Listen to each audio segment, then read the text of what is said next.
DC, 3 titres Marvel. Et c'est fou, hein. C'est encore moi qui contre-attaque avec Marvel, en fait. Traître. J'arrête de dire que je suis plus DC que Marvel, et putain, j'arrête pas de vous faire bouffer du Marvel, quoi. Traître, traître à ta race. Eh ouais. Ouais, mais c'est vrai que le Captain America, alors spoiler, je ne l'ai pas lu, mais bah, j'ai vu Zdarsky, j'ai fait, si j'avais su, je l'aurais lu. Mais oui, comment je pouvais rater ça? Mais en fait, Mais il est sorti hier, au j'avais bout d'un moment. très peu de temps pour les lire, et je t'avais dit que je voulais absolument lire Trinity Mhm. et New History of the DC Universe.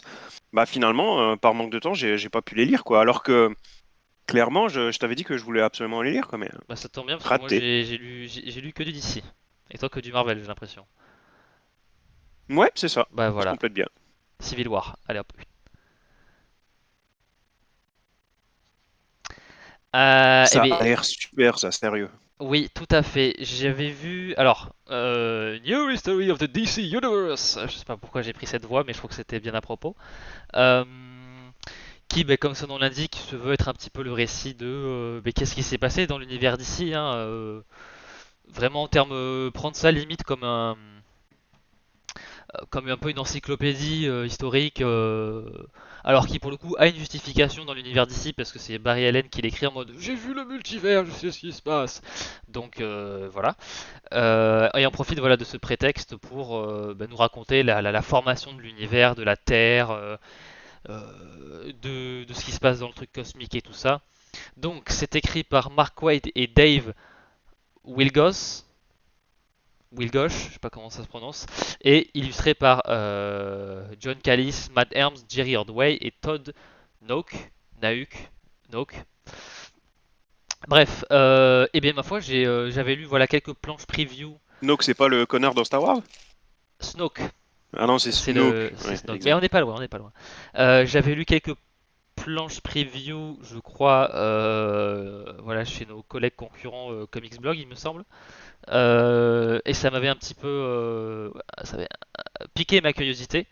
Et bon, j'ai vu Mark Waid, je me suis dit bon, ça va pas être, voilà. Et puis, alors vous attendez pas à une histoire, hein, c'est globalement il se dit, alors il y a des millions d'années il s'est passé ça. Ensuite les gardiens ils ont fondé les Manhunters, puis les gardiens, enfin puis les Green Lanterns, blablabla. Mais ça permet vraiment de manière très succincte d'avoir bah, les gros points quoi. Si vous voulez un peu comprendre qu'est-ce qui se passe dans l'univers d'ici qui peut être très bordélique, c'est cool. Voilà, on y balance du quatrième monde, les gardiens, Vandal Savage, Atlantis. Alors, plus les périodes sont très éloignées, vraiment qu'on passe des milliards aux millions d'années, on peut avoir beaucoup d'espace entre deux points importants, bah, un peu comme dans notre histoire à nous, hein, voilà.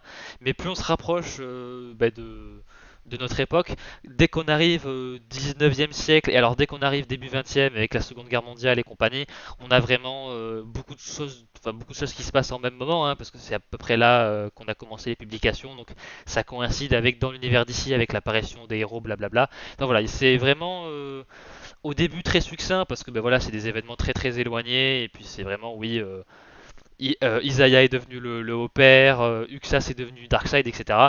Et puis quand on arrive vers la fin, c'est les 7 soldats de la victoire. Enfin, c'est vraiment des trucs beaucoup plus obscurs. Donc même moi, j'ai appris des trucs parce qu'on va vraiment chercher les personnages, je dirais pas de seconde zone, mais enfin même voir au-delà, je dirais. Mais on va vraiment on fait pas que les trucs les plus évidents. Au début, c'est les trucs les plus évidents parce que c'est les grands événements hyper importants, etc.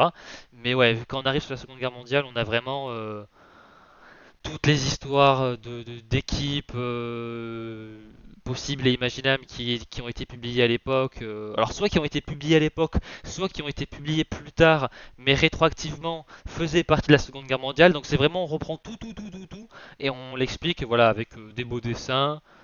C'est une succession vraiment de voilà, il faut vraiment voir ça comme une succession d'événements qu'il n'y a pas de lien narratif. Mais c'est sympa. Voilà, ça permet Par vraiment contre, d'être bien mis à je, jour. je pige pas, tu dis que le titre nous rejoint déjà, mais pourtant, ça tient pas en un seul numéro, il y en a d'autres encore derrière, non? Non, non, il nous rejoint pas encore. Là, on reste à peu près à la Seconde Guerre. Le premier numéro se termine. Kal-El est envoyé de Krypton. Donc je Ok, pense que c'est d'accord. Kal-El version 38. Donc on est encore début du 20e. Et en fait, on a fait, je pense que la moitié du numéro, c'est vraiment ça se passe sur des milliards d'années, etc., ou des millions. Et vraiment, la deuxième moitié, c'est vraiment, ça se passe sur 70 ans, quoi. Donc on commence vraiment à raccourcir les échéances. Donc là, je pense que les prochains Ouais, numéros, le, ça le deuxième va. sera sans doute encore plus condensé, quoi. Voilà, tout à fait. Mais pour le moment, Ok. c'est cool. Ça permet vraiment d'avoir un résumé un petit peu sommaire Ah, ça donne de. envie, hein. Ouais, c'est plutôt cool. Et quand t'es amateur de DC, ça a un intérêt autre que la lecture elle-même, quoi. Oui, Vraiment vraiment d'un point de vue culturel, quoi. apprendre des trucs. Ben voilà, moi j'ai appris des. Il y a plein de héros que je ne connaissais juste à peine de nom, et voire même des trucs que je connaissais pas du tout. Donc voilà, et pourtant le DC Universe, je le connais bien le garçon, hein. Mais ouais, ouais, il y a vraiment, ça va chercher loin, donc c'est plutôt cool. Et j'aime bien la cover, il y a un côté très Darwin Cook, euh, repose en paix bien sûr. Voilà, j'aime beaucoup et c'est très à propos avec The New Frontier, c'était un délire un peu rétro, donc voilà, c'était bien, j'ai bien aimé. Donc autant dire que entre lui qui l'a lu, moi qui ne l'ai pas lu, on le conseille doublement quand même. Mm, tout à fait. Ok, donc du coup, je pense que je vais enchaîner les trois d'un coup. Euh, Ou on alterne, c'est comme tu veux. Non, non, mais je pense que les slides sont comme ça. Voilà, mais je pense que voilà. Ah, vas-y. Alors, je pense que j'ai déjà dit il y a pas très très longtemps, mais peut-être pour Life of, mais je crois que je l'ai dit sur le sujet pour Life of Chuck. J'ai deux points faibles dans les dispositifs narratifs, c'est les vieux et les animaux. Donc bon, là, on est dans le. On va pas repartir là-dessus quand même. Non, non, bah alors, autant pour Life of Chuck, c'était les vieux, là, cette fois-ci, c'est les animaux. Voilà, avec Crypto, The Last Dog of Krypton. Donc voilà, Crypto, le dernier chien de Krypton. Le dernier toutou. Euh, on nous raconte pour la énième fois, voilà, la chute de Krypton. Mais à travers les yeux et le museau de Crypto. Donc voilà, il y a un côté très très vite assez attachant, hein, parce que bah, voilà, c'est un toutou. Les toutous, voilà, c'est pur, c'est innocent, et voilà. Que dire de plus? Ça fonctionne bien parce que voilà, la chute de Krypton, événement tragique, on voit les derniers instants euh, de la famille des L. On rajoute la couche du toutou par derrière, ça fonctionne très très bien. Mais au-delà de ça, il y a des petites idées d'histoire et de mise en scène du comics que je trouve assez cool. Euh, déjà, la manière, on est vraiment dans le point de vue du chien, où en fait les dialogues des êtres humains, alors c'est quand même des dialogues qu'on peut lire, mais en fait dès que le chien capte un mot qui serait en capacité de vraiment reconnaître, hein, comme bah, quand on appelle un chien par son prénom, Genre assis, c'est ça? ouais voilà, C'est ce quand on que lui je donne fais. des ordres, quand on l'appelle par son prénom, quand on lui donne à bouffer, c'est les Lâche bulles. ça, sa capuce. Voilà, exactement. Mais voilà, les bulles sont différentes. Enfin, non, les mots à l'intérieur des bulles sont différents, sont plus clairs, plus grands. Donc, on voit vraiment le. Par exemple, quand il y a Jorel ou Lara qui est dans la pièce et qui, on va dire qu'ils disent, ah ben voilà, le conseil scientifique, ils disent que ça. Enfin, ils veulent pas écouter que ça va bientôt péter. C'est un petit peu en gris, un gris foncé, mais pas aussi clair que du noir habituel. Et dès que, par exemple, on dit. Et qui passe sur autre chose et qui dit ah ben heureusement que crypto est là, ben juste le mot crypto va être plus grand que le reste de la police, plus en noir, donc vraiment pour dire que c'est voilà, Ouais, c'est c'est une vraiment bonne idée, c'est à voilà ce que le découvrir. chien comprend. Donc déjà voilà, c'est des petites idées comme ça. Et il y a aussi un truc, alors moi c'est une histoire qui on rappelle un événement historique dans ce numéro-là, où en fait Crypto sert aussi également un peu de test à la fusée, et ça rappelle bien évidemment la chaîne Laika qui a servi de Ouais, cobaye l'URSS. voilà, aux essais soviétiques. Et moi, c'est toujours une histoire qui m'a profondément attristé. Hein, voilà, savoir qu'un chien est mort dans l'atmosphère. Enfin, c'est bon. Voilà, c'est vraiment pas une histoire qui me. Voilà. Donc ça touche ma corde sensible. Et voilà, donc on joue aussi là-dessus. Donc voilà, moi j'ai beaucoup aimé. Ça m'a un peu comme Twig à l'époque, en très peu de pages, ça m'a investi, on va dire, en termes d'émotion, mais voilà, c'est un toutou, donc voilà, j'ai grandi, enfin voilà, j'ai vécu quoi, mais tout le lycée, voilà, avec un chien à la maison, donc évidemment, le chien est toujours vivant, donc voilà, j'ai une attache aussi émotionnelle là-dessus, donc on va dire que le titre triche envers moi sur plusieurs niveaux parce que ça me rappelle certains vécus, etc. Et voilà, comme j'ai dit, la faiblesse des animaux, enfin la faiblesse, mon point faible, les animaux. Voilà, donc je ne pourrais jamais être impartial envers ce titre, mais je trouvais que ça faisait très bien le. Rien de très sophistiqué quoi que ce soit, mais ça fait très bien le. Voilà, et belle couverture du Jay Lee, bien sûr, donc voilà. Là aussi, je recommande. Voilà. Même pour les plus jeunes, ça peut passer, donc c'est cool. Bon, ils mettent 13 et plus sur la cover, je dirais même un peu en dessous, ça pourrait très bien passer aussi. Voilà, complètement d'ici cette semaine. Ça fait un petit moment qu'il est sorti celui-là, je crois qu'il est sorti il y a quasiment un mois. Mais je pense qu'il a dû sortir pile le moment où on sortait le numéro des nouveaux TVO d'avant, donc on l'a pas couvert à ce moment-là. À la base, moi je pensais que c'était vraiment la collection des différentes backups qui étaient publiées après les numéros Wonder Woman. Mais en fait non, c'est vraiment une histoire, un titre à part entière, voilà, qui s'appelle pour le coup, le titre du premier numéro c'est Crisis on Infinite Corgis, voilà, qui est un rappel à un des backups justement où il y a, je crois que c'est Damian et John Kent qui sont transformés en corgis, et Trinity, voilà, la fille de Wonder Woman, doit trouver une solution pour les faire redevenir humains. Donc voilà, ce numéro se passe un petit peu dans ce délire-là, où ben, on voit Trinity un petit peu explorer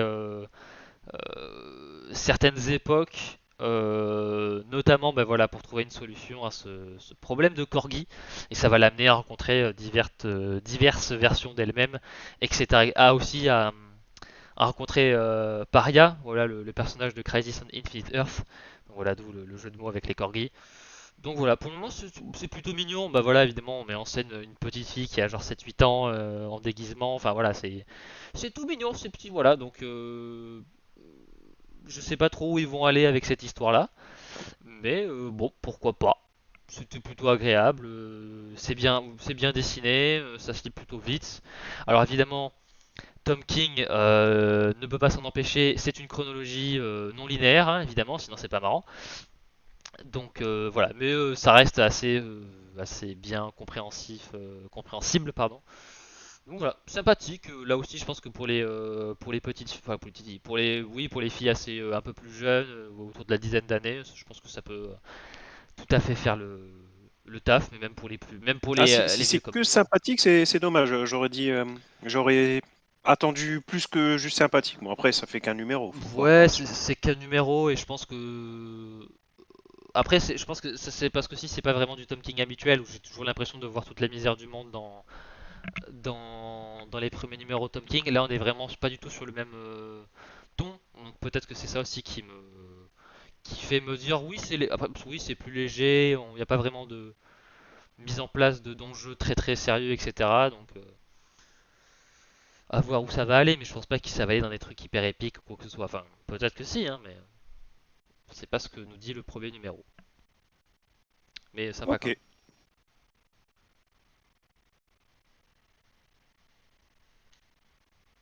Alors moi, je vais continuer avec Brigand de Bad Guys, donc, qui a été écrit par Guggenheim, Parker, Sheridan et qui a été dessiné par De La Fonte.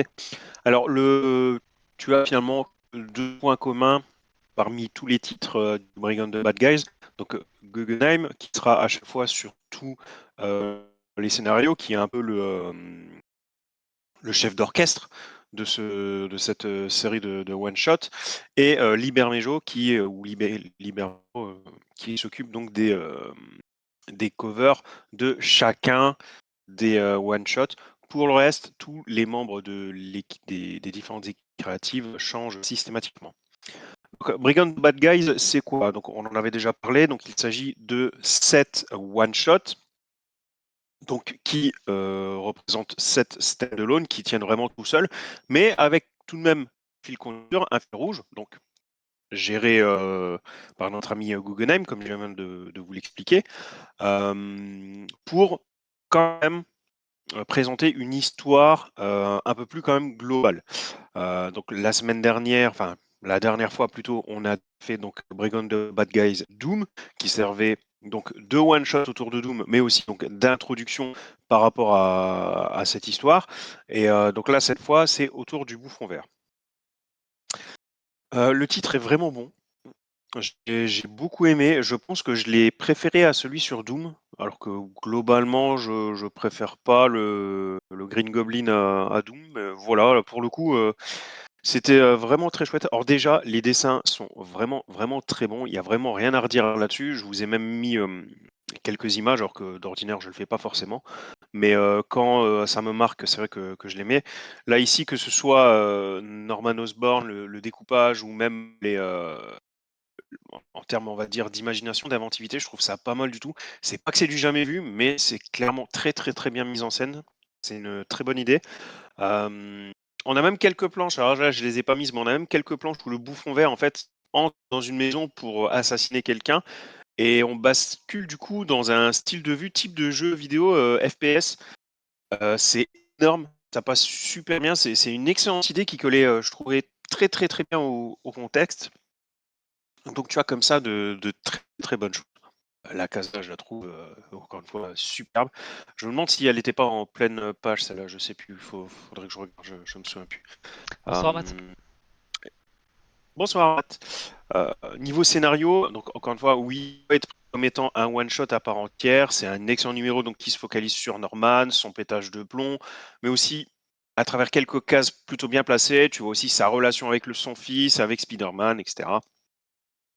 Donc, en admettant que tout le délire Brigand de Bad Guys ne te plaise pas, mais que par contre tu aimes le bouffon vert, il y a quand même moyen de t'y retrouver et que tu apprécies la lecture. Je dirais même que pour ce qui est de son intérêt au sein de Brigand de Bad Guys, c'est assez difficile à dire. En fait, à part l'intervention de Mephisto, qui est le point de départ en fait, de l'histoire, parce que Mephisto, le bouffon vert, euh, passe un accord avec Mephisto et Mephisto lui demande deux choses en échange. Et la deuxième des choses, c'est je demanderai plus tard que tu me tues quelqu'un, mais pour l'instant, limite, j'ai personne sous la main, mais t'inquiète, ça viendra. Et donc là, tu suis quelle est la fameuse personne qui veut tuer.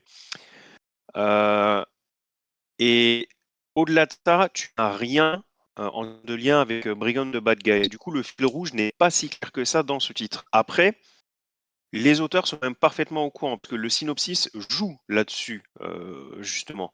Donc, tu as clairement un élément de suspense voulu à ce sujet. Donc, ça montre tout de même une certaine maîtrise. Donc, c'est sans doute un lien que l'on découvrira plus tard, notamment l'identité de la personne assassinée. On sait, entre guillemets, qui c'est, mais on ne sait pas quel est son rôle dans tout ça. Il y a fort à parier qu'il y en aura un par la suite. Donc, voilà, je suppose que au fil de la lecture des autres one-shots, ce brigand de Bad Guys, Green Goblin, trouve à ce moment-là parfaitement sa place au sein des one-shots.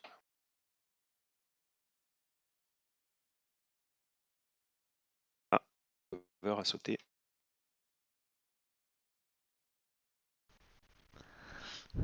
Voilà le retour du fait maison bien sûr.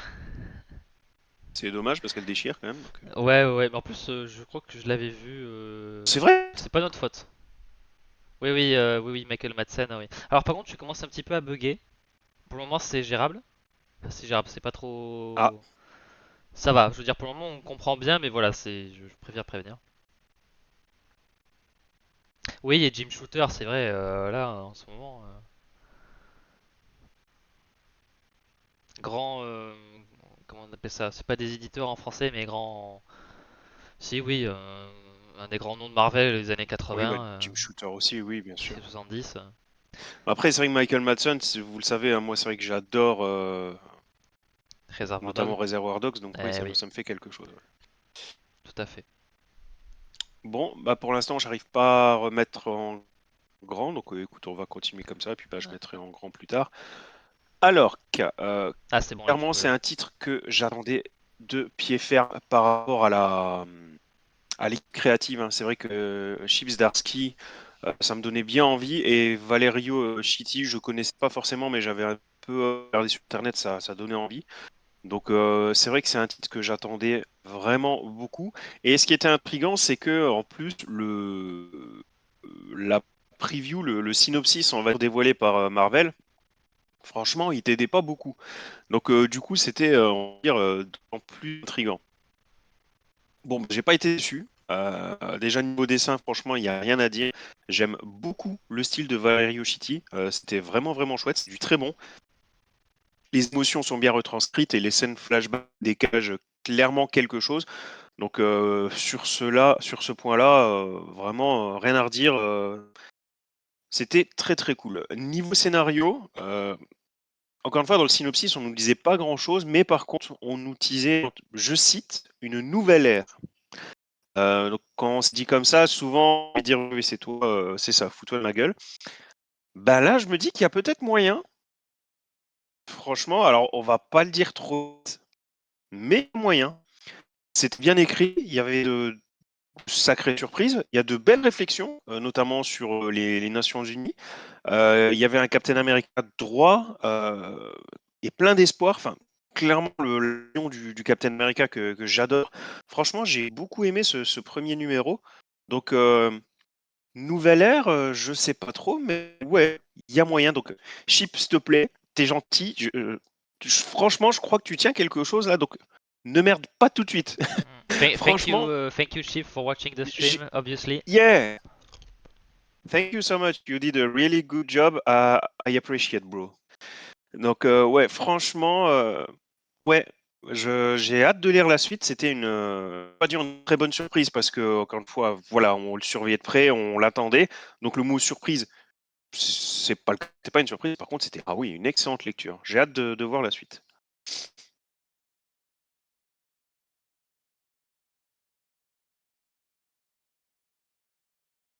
Ah, on donne combien de numéros avant que ça parte en sucette? Euh,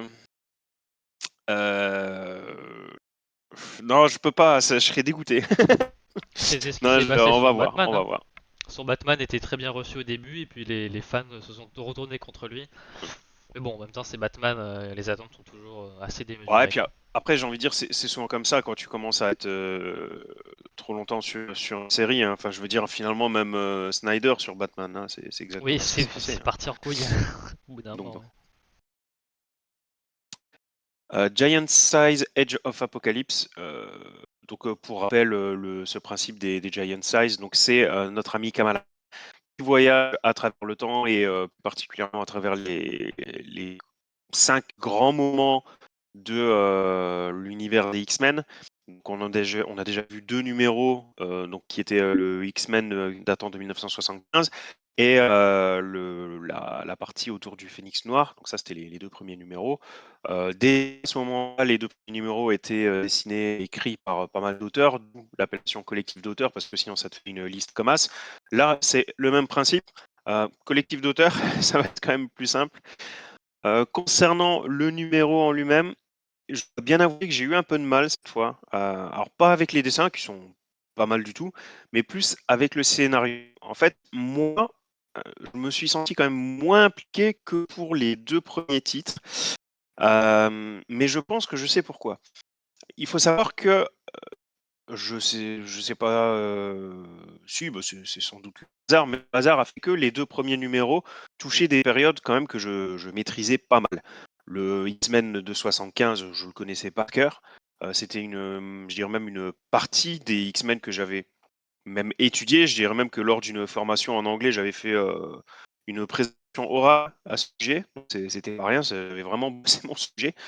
Donc autant dire que oui, le numéro de base, je le connaissais par cœur. Et le Phénix Noir, sans connaître la saga par cœur, bon, étant donné qu'elle est rentrée dans la légende, c'est vrai que je la maîtrisais quand même pas mal aussi.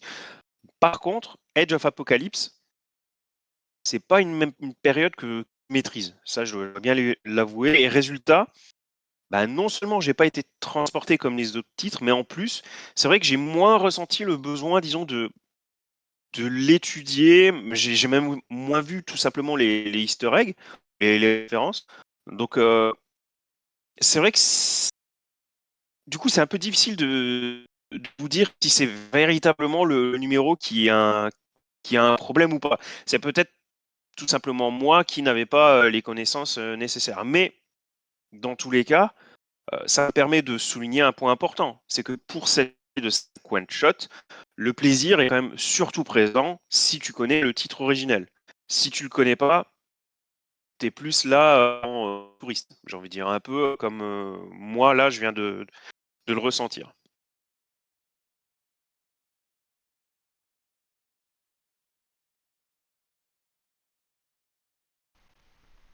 Voilà pour les numéros de la VO.